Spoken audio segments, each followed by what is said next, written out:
కృష్ణా జిల్లా పామరులో జనసేన జెండా దిమ్మను గుర్తు తెలియని వ్యక్తులు ధ్వంసం చేశారు. ప్రశాంతంగా ఉన్న పామరు నియోజకవర్గాన్ని అల్లర్లు సృష్టించాలంటూ వైసీపీ ప్రభుత్వం చూస్తోందంటూ బండ్రెడ్డి రామకృష్ణ ఆగ్రహం వ్యక్తం చేశారు. జెండా దిమ్మను ధ్వంసం చేసిన వారిని కఠినంగా శిక్షించాలంటూ ఆయన కోరారు. టీడీపీ జనసేన కూటమి గెలుపు ఖాయమంటూ ధీమా వ్యక్తం చేశారు జనసేన నేత బండ్రెడ్డి రామకృష్ణ.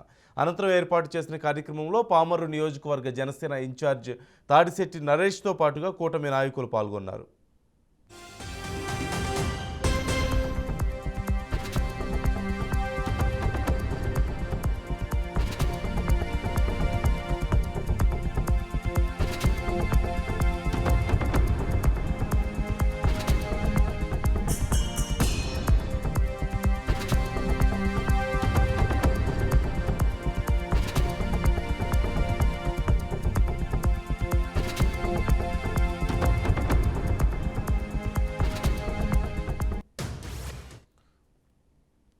కృష్ణా జిల్లా పామరులో జనసేన జెండా దిమ్మను గుర్తు తెలియని వ్యక్తులు ధ్వంసం చేశారు. ప్రశాంతంగా ఉన్న పామరు నియోజకవర్గాన్ని అల్లర్లు సృష్టించాలంటూ వైసీపీ ప్రభుత్వం చూస్తుందంటూ బండ్రెడ్డి రామకృష్ణ ఆగ్రహం వ్యక్తం చేశారు. జెండా దిమ్మను ధ్వంసం చేసిన వారిని కఠినంగా శిక్షించాలంటూ ఆయన కోరారు. టీడీపీ జనసేన కూటమి గెలుపు ఖాయమంటూ ధీమా వ్యక్తం చేశారు. జనసేన నేత బండ్రెడ్డి రామకృష్ణ కీలక వ్యాఖ్యలు చేశారు. అనంతరం ఆయన ఏర్పాటు చేసినటువంటి కార్యక్రమంలో పామరు నియోజకవర్గ జనసేన ఇన్ఛార్జ్ తాడిశెట్టి నరేష్తో పాటుగా కూటమి నాయకులు కూడా పాల్గొన్నారు.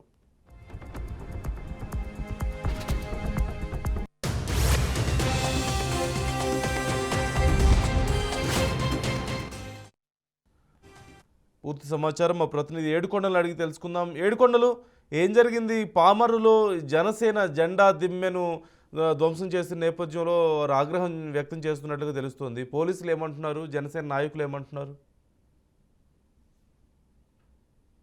పామర్లో కొంచెం ఉధృత పరిస్థితులు నెలకొన్నాయని చెప్పుకోవచ్చు. ఏదైతే 29వ తారీఖున పామర్లో ఏపీ సీఎం జగన్మోహన్ రెడ్డి పర్యటన ఉన్న నేపథ్యంలో అక్కడ దగ్గరలో ఉన్నటువంటి జనసేన జెండాను రాత్రి గుర్తు తెలియని వ్యక్తులు ధ్వంసం చేశారు. దీంతో అర్ధరాత్రి సమయంలోనే సమాచారం తెలుసుకున్నటువంటి జనసేన నాయకులు, అలాగే జనసేన జిల్లా అధ్యక్షుడైనటువంటి బండ్రెడ్డి రామకృష్ణ తన అనుచరులతో కలిసి ఆ సంఘటన స్థలానికి వెళ్లారు.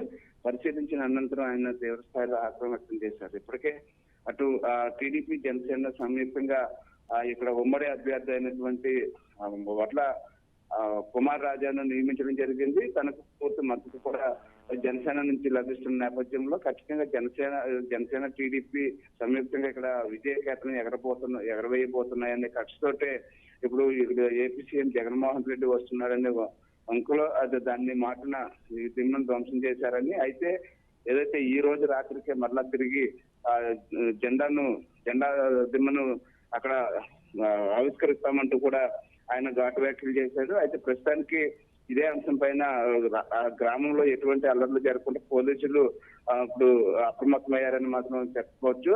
అయితే ఏదేమైనప్పటికీ కూడా ఏపీ సీఎం జగన్మోహన్ రెడ్డి వస్తున్నటువంటి తరుణంలో కావాలనే ఇది ఉద్దేశపూర్వకంగానే తొలగించారని చెప్పేసి బండ్రెడ్డి రామకృష్ణ ఆగ్రహం వ్యక్తం చేశాడు. అయితే ప్రస్తుతానికైతే ఇక్కడ ఏదైతే పామర్లో మాత్రం కొంచెం టెన్షన్ వాతావరణం నెలకొందని చెప్పవచ్చు. ఎప్పుడేం జరుగుతుందో తెలియనటువంటి అయోమయ పరిస్థితి నెలకొంది. ఇటు టీడీపీ జనసేన కార్యకర్తలంతా కూడా ఇప్పుడు ప్రస్తుతానికి ఎవరైతే దిమ్మను ధ్వంసం చేశారో వారిని తెలుసుకునే ప్రయత్నాల్లో అయితే ఉన్నారు. అయితే దీనిపైన పోలీసులు కూడా ప్రస్తుతానికి మేము కేసు నమోదు చేసి దర్యాప్తు చేస్తామని, ఎవరు ఎటువంటి అవాంఛనీయ సంఘటనకు పాల్పడద్దంటూ కూడా బండ్రెడ్డి రామకృష్ణకి చెప్పినట్టుగా తెలుస్తుంది.